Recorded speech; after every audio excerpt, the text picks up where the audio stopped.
In this very moment that I am speaking, there is someone dumber than you. We can call them stupid if you want, but they are making 10x, 20x, maybe even 100x more money than you are right now. They are living an exceptional life. They are living that dream life you have in your vision. But these people didn't achieve this success through being smart. That's the big delusion. You see the people you see on YouTube, like in the business niche, or just generally celebrities or people who have achieved some level of success in this life, especially at a young age. Ask yourself the question, are they that smart? Are they smarter than you? Maybe some are, probably, but some aren't, for sure. And so there's not this clear correlation that, like in a school sense, these people who are smarter are better at getting success, which is what obviously everybody wants.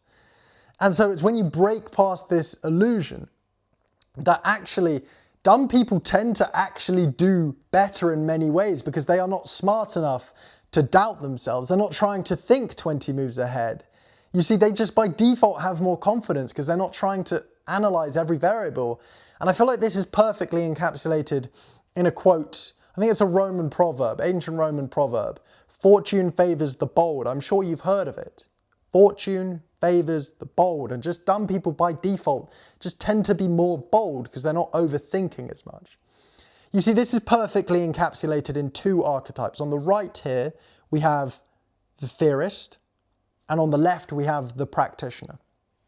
And so smart people tend to index very heavily in the theorist. You see, the theorist thinks more and takes less action. The theorist is stuck in analysis paralysis. They're constantly trying to look for the best action to take before they take it. You see, this is the type of behavior where people are looking for the best business model, best sales script, outreach method, trading method.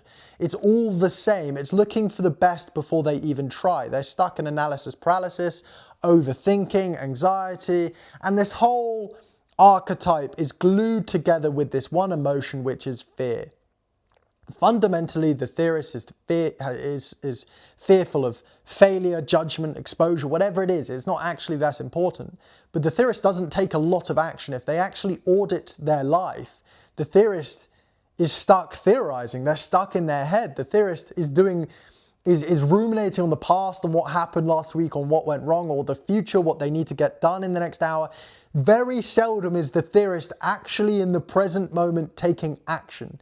And as I continue to describe it, I'm sure you can look in your own life and say, well, that's kind of a bit of me. I mean, not everyone, you're not fully the theorist, but some parts of you are the theorist. It's the same for me. And like the floodgates of progress and momentum for me opened when I unrooted as much of this theorist, because it is a disease of the mind.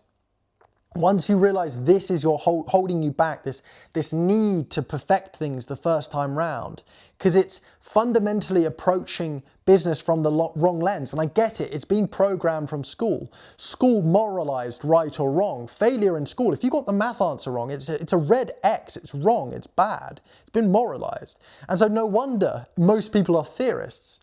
They've been programmed this way. But you've got to unroot the theorist to take in the practitioner. And as I say that, I just feel warm inside, because the practitioner is just, if you can just be this person I describe, you can achieve whatever the fuck you want. Like it's unlimited. And the practitioner, fundamentally on the school point, doesn't moralize right or wrong. Success and failure are at the same level of value. It's simply feedback. And in the nature of the practitioner, let's not overcomplicate this. The practitioner just takes more action and does less theorizing, less thinking. The practitioner is grounded in the present moment. Spoiler alert, the present moment is the only time you can take action. And so when you're ruminating about the past or worrying about the future, these are thoughts that arise in the present moment. Once you realize you can only take action in the present moment, you can start to become the practitioner more. The practitioner just takes loads of imperfect action. Instead of planning things before they've even done them, the practitioner takes some imperfect, wild action. They just do the cold call. They just send the DM. See what the fuck happens. I don't care. I'm secure in myself. So the theorist takes that piece of action. Then the feedback, most likely at the start, most of the feedback is going to be failure, loss, resistance. They take that feedback. then they iterate off that feedback. The plan is built off action. And it's this process of action, feedback, iterate. Action, feedback, iterate. That the practitioner makes so much more progress because they're actually living in real life. And instead of being held together by the glue of fear, the practitioner has this unwavering self-belief. And the confidence comes from knowing that you will take such an insane amount of action. You know, volume negates luck. The practitioner will take, you know, so much action, it's unreasonable for them not to be successful. And so they can sit in the seat of inevitability because they just know they will get there with enough action.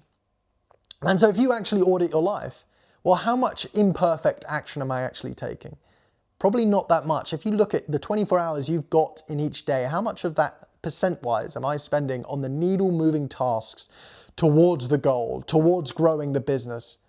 The actual things that grow the business, not the planning, the strategizing, the nonsense, the emails, the actual needle movers, the running ads, creating content, making trades, whatever it is, testing products. It's like the actual things that make you more money. Like very little, because they tend to be the ones you feel the most resistance towards. And fundamentally, the practitioner understands that the resistance, the failure, the loss, the adversity, whatever you want to call it, they are the gatekeepers of success. A quote from Marcus Aurelius, "The impediment to action advances action. What stands in the way becomes the way." The practitioner understands that the resistance is the petrol for progress. It is the requirement. It is the entry requirement of success. The more they fail, the closer they get. That's the mindset that you need to instill in yourself. But it requires an immense amount of self-belief. Because when every cell in your body is telling you to turn back, anxious, desperate, like despair, doubt, the practitioner keeps going in that winter. Because they have that self-belief to keep them warm. After the 100th rejection, it's like, roger that, let's go again, 101. That's the practitioner right there. That's the nth goal. But like the theorist, they are terrified of that reality. Because the practitioner, by default, admits to themselves that they will be bad, they're going to be shit at first, and that's okay because I'm going to get better with feedback. You need to drop the ego, be a bit more humble, take on the practitioner, allow yourself to just take action in any realm of life. This applies to everything. The more action you take, the closer you'll get, real imperfect action. So I'll leave you with this. Start throwing shit at the wall. See what sticks. Most of it won't, and that's completely okay. But once you do, like some of it will, and you'll get closer and closer. The progress bar will slowly get further and complete to whatever it is you want, and you will make progress, but you've got to take action. You've got to stop trying to overthink things. Live in the present moment, live in the real life. The past and the future are simply thoughts. They're not real, they're fake. We have no way of proving they're real. So live in the present moment, take some needle moving action, and by definition, it's impossible for you not to make progress. And so take that wisdom, please, because it will change your life like it did mine and is still doing. So Godspeed.